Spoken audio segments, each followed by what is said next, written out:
Hello বন্ধুরা, good evening. তো আজকের ভিডিওটা একটু অন্যরকম নিয়ে এসেছি তোমাদের সাথে। চলো ভিডিওটা দেখতে থাকো, তোমাদের কেমন লাগলো অবশ্যই কমেন্ট করে জানাবে। তো এই যে আমি তুড়ি মেরে বিছানাটা গুছিয়ে নিই, আর তুড়ি মেরেই মানে কাজগুলো আর কি করে নিই। শুধু আমি নয়, আমার মতো যারা যারা রয়েছে আর কি ভিডিও বানাতে পছন্দ করো, সবাই এরকমই কাজ করো, মানে একটু তুড়ি মেরে নিয়ে তারপরে যা যা করার করো। তো এই একটা তুড়ির পিছনে যে কত কিছু কাহিনী থাকে তোমাদের সাথে আজকে সেটাই শেয়ার করছি।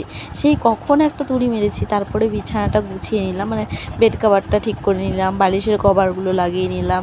তার মাঝখানে গিয়ে না আবার মেয়েকেও একটু ঘুরিয়ে নিয়ে এসেছি। আর এরকম যদি বাড়িতে একটা ছোট্ট মেয়ে থাকে তাহলে তো তোমরা বুঝতেই পারো কাহিনীটা ঠিক কতটা হয়, আর বাড়িতে যুদ্ধটাও ঠিক কিরো লেভেলের হয়ে যায়।